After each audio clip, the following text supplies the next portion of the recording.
oras? Alas 2:53. Dito tayo sa Taytay Rizal. Manila, Luzon, going to Mindanao, no? Zamboanga. Tagasbihan tayo. Tingnan natin kung magkano full tank, magkano yun, 1 plus na yun, no? Unang pagas dito sa Taytay Rizal. 2,900. Taytay Rizal, saan kayo makarating ang 2,900 mo? Sa Galant na ito. Alright. Kamalos, nandito na kami sa Atimunan, sa Sigsag. Alas 7:19. Umalis tayo ng Taytay Rizal kanina. Mag-aalas 3 na mga lodi. Kasama ko si Kuya. Kaya tayo papuntang Mindanao. Luzon to Mindanao. Alright. Relax lang mo dyan. Road trip. Road trip, boom boom. Ang traffic mga lods, kita ko sa inyo. Traffic. Traffic pero hindi matao. No? Kalagay dito, to Bicol bro. to Bicol pa gano'n. Yan yung Bicol, Tumatnog. Andun tayo.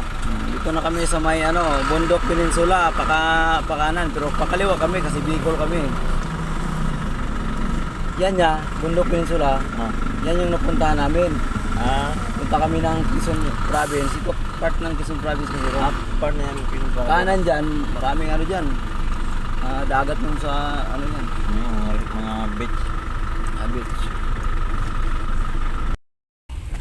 Pagdadaan kayo dito ng Atimunan, Quezon sa may Sigsag Road, marami kayong barya. Tingnan mo kami. Ubus ang barya. Dami yung barya.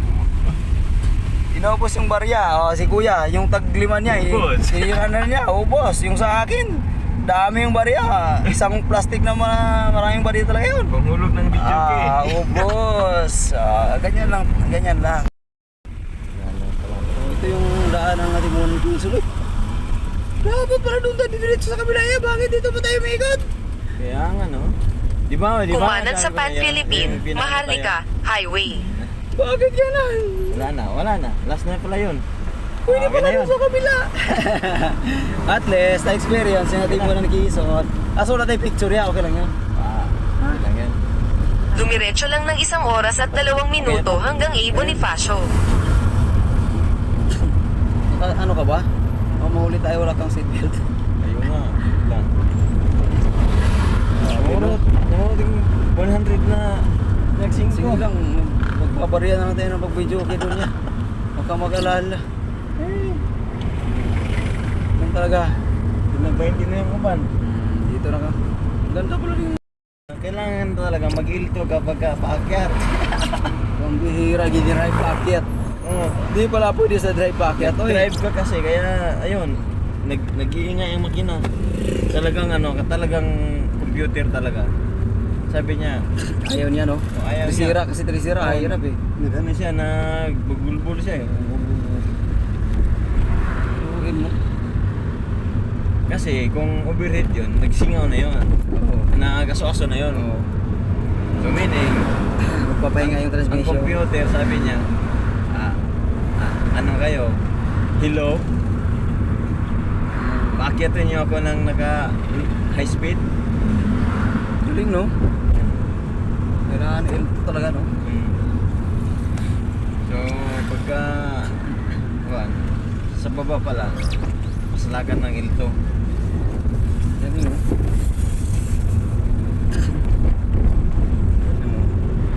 Guys, dumaan kami ng na-experience namin yung Atimunan, Quezon. Dati nakikita na namin yan sa Facebook.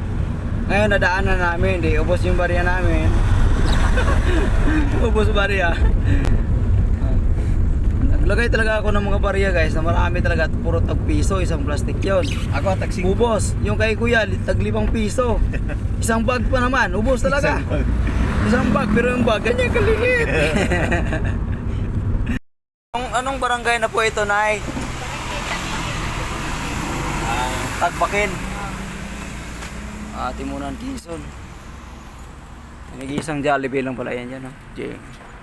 Jollibee.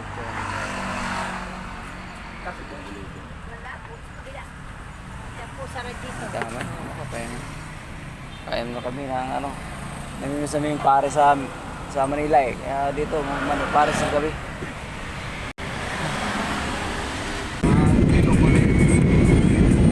Sa Lopez Quezon na tayo mga idol. Baka may dumating ng matong. Binagyo na kami ng binagyo. Ang hirang buhay. Masuklan. Ano makita sa kalsada? Pwesto niyo ka na sa lamin.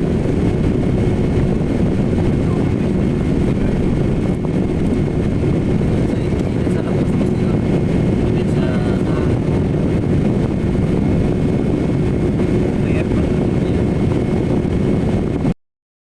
Sakto alas 4 mga lodi.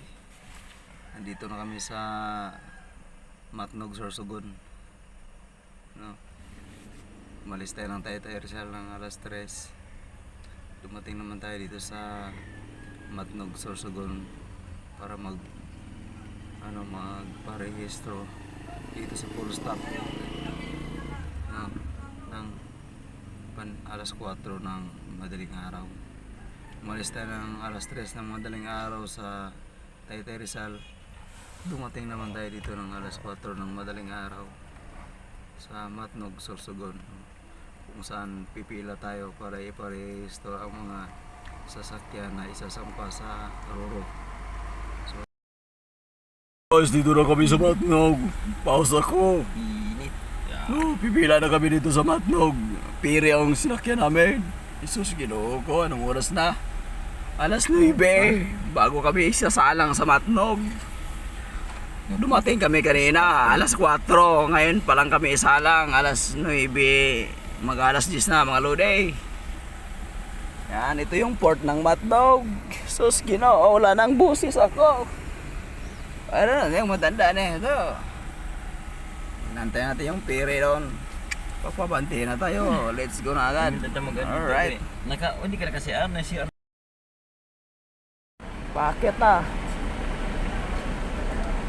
Santa Clara, yung sa atin piri, nandun pa sa dulo. Super So, bakit pa tayo? Super piri. Okay, kuya, sunod na. Sunod na. Bali, basta makawi. Sarap maligo sa dagat, oh. Talon. Kumalan sa tuktok. Kargado ng... Karang makarga namin, dami, oh. Kaya di kami makaon-haon. Puno, pati puwitan. Grabe mga sakyanan pa, sakay ng ano. Kapire. As! Yan ang sasakyan namin, kapire. Yung kutsi ko sa ilalim. Ang dami, kulang pa ako. Aba ko kailangan. Nakasampa na kami, nandito kami sa Matnog. Matnog pa lang to, ano. Alin, Samar. Naku, may isa pa. Ito, Surigao na naman. Ha? Ano, sa kabila.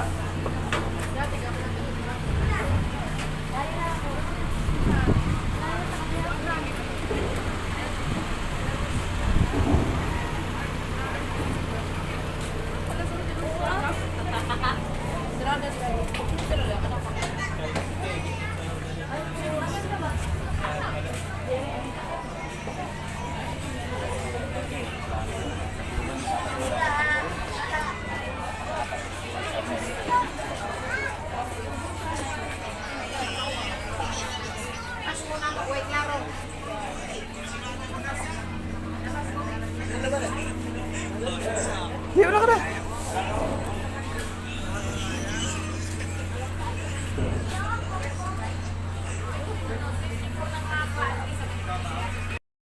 Kasasampa lang namin.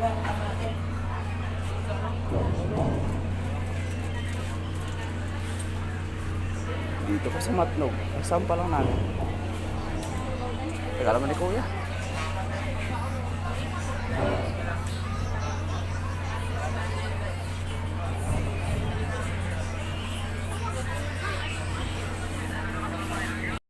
Para sa mga nagtatanong, konting update lang tayo mga lodi, no? Dahil nandito tayo ngayon sa Matnog, Sorsogon. Matnog, Sorsogon. So, sasakay tayo ng ferry papuntang Alin, Samar. So, ang nabayad natin mga lodi, ayan po, 1,550. No? Tapos may additional tayo na 129. No? 129. Tapos, ito yung mga ticket. No? Kayo na lang mag-add mamaya. No? 155 plus 129. 17.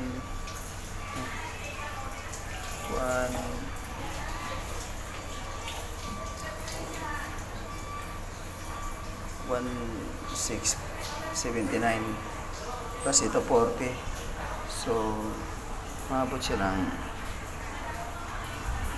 1,800 higit, no? Plus 190, kulang siya 2,000 lahat mga lodi ang nabayad. Matnog to Alin, no? Dito sa Ferry Light. Hindi aabot ng 2,000. Mura na lang. Saka yung natin, galat natin ng sakyan. Alright. May update tayo. Pag darating naman tayo sa nito, San Ricardo to Surigao. Kung magkaano yung babayad natin. Alright, let's go.